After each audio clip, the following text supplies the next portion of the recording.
The Fuhrerbunker inside of Berlin was where Hitler took his final breaths, and also where he tried to command the final throes of the Second World War in Europe.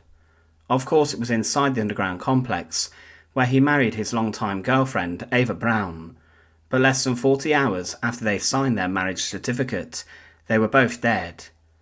The Fuhrerbunker was the last of the Führer headquarters used by Hitler during World War II, and he took up residence there on the 16th of January 1945, and only really left for visits to the surface on certain occasions, and he lived there for a few months of his life underground in an often damp complex of different rooms. But after the Second World War, the majority of the new Reich Chancellery buildings surrounding it were levelled and destroyed by the Soviet Red Army, and the Fuhrerbunker was mostly left undisturbed. It had been heavily looted in the days after the Second World War.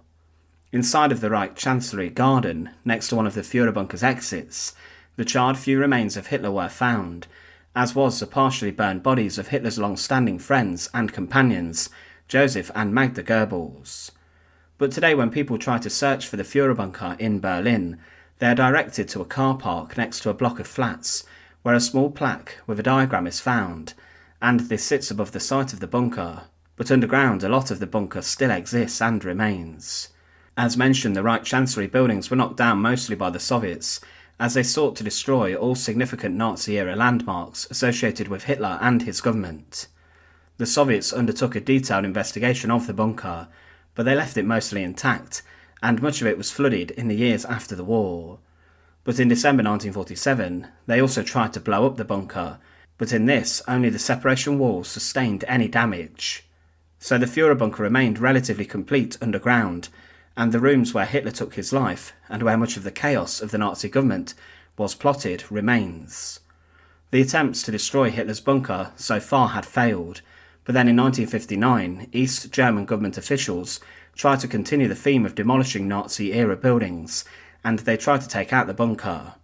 They wanted to destroy whatever was underneath, but because the bunker was located close to the site of the Berlin Wall, it then remained left and undeveloped for a number of decades. As the authorities in the latter part of the 1980s tried to build new houses and flats in the area, work crews discovered a number of underground parts of the Fuhrerbunker, and with this most of the parts were then destroyed. Further underground corridors and rooms were discovered, but many of these were then ignored by the builders or were resealed up and remained standing as they did. The housing around the area of the bunker was even made unremarkable to not attract attention to the past of this part of the city. Most of the bunker remained undisturbed until the late 1980s, and as mentioned, parts of it were discovered intact. The Soviets had looted the bunker in the days after the war, and took a huge amount of items relating to Hitler and the Nazis. In 1988, the Fuhrerbunker, the upper bunker, which contained the rooms of Joseph Goebbels, where the former Minister of Propaganda lived with his family, were discovered and parts were then smashed up.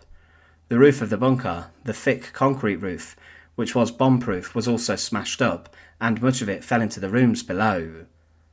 The Fuhrerbunker was removed and destroyed, but the Fuhrerbunker, where Hitler took his life and lived, was on a lower level, and this was not removed. Parts of it were destroyed or were caved in, but because of this it was left and then buried under what today is the car park inside of Berlin, next to the flats and the housing buildings. But what is not as well known is the fact that under this car park the majority of the Fuhrerbunker does still exist, and the rooms where Hitler took his life and played out the final days of the Second World War in Europe still exist, many obviously in ruined states, but they still exist and are still there, something which the authorities probably do not want you to know, as they outline that this is the location of the Fuhrerbunker. It is still there today beneath a very different looking Berlin to what Hitler last saw when he made his final trip out of his underground bunker. Thanks for watching. To support our channel, please make sure to subscribe, and once again, thank you for watching.